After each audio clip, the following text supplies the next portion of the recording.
4 people have been confirmed dead. 28 others are missing as 4,000 people have been rendered homeless owing to a landslide in Chesegon area along the West Pokot and Elgeyo Marakwet border.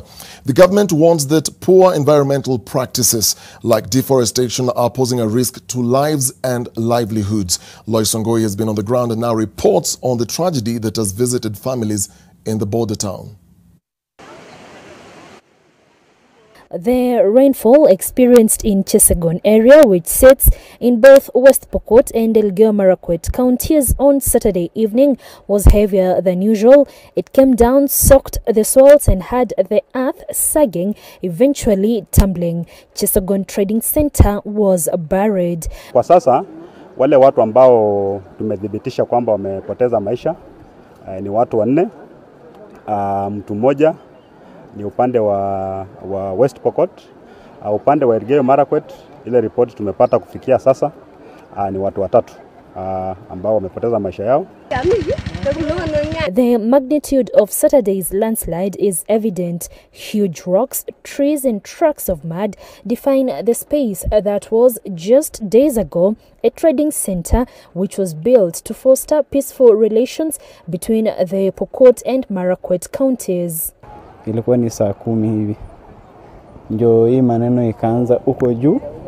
Ile mtoni ndio ilianza ya saidi ya Marakwet huko, ikapita ikafurika, haya watu wakatoroka. Sasa ndio hii ikaanza.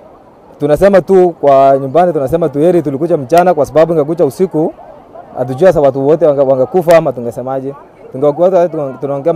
Rescue operations are now both on the ground and in the air, with the government having dispatched foodstuff and other supplies for the affected. 2 schools, Cheptilel and Sambalat, have been designated as rescue and counseling centers. Wenye tumepaki tunakaa nje tu hivi, hakuna mahali tunaenda. Serikali mtuangalie kweli, this time mtuangalie.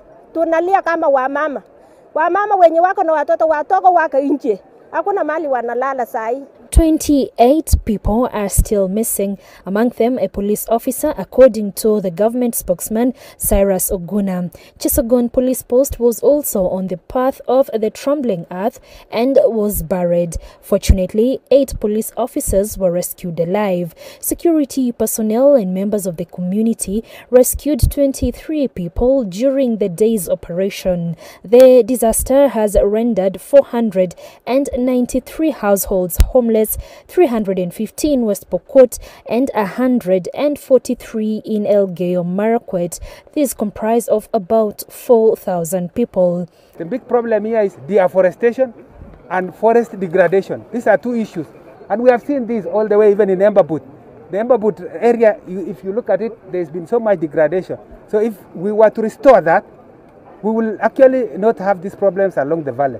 This is an issue that we are willing to take up as legislators to make sure that we enable the relevant government ministry in the environment and forestry to ensure that they can exchange land, compensate all the residents in this government. Political leaders from the region arrived to offer support and guidance.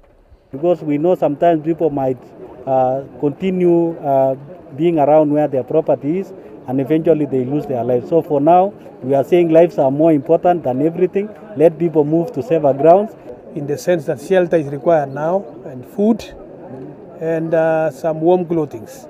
We will try as the 2 county governments. We leave Chesegon area as the clouds are gathering. Residents here tell us they have experienced heavy downpour for the past 1 week. Now, government has ordered all those living in dangerous zones to move to safer grounds. The residents say the government must foot that bill because this is where they have called home all their years. Lois Ongoi, NTV, at the Elgeyo Marakwet and West Pokot border points.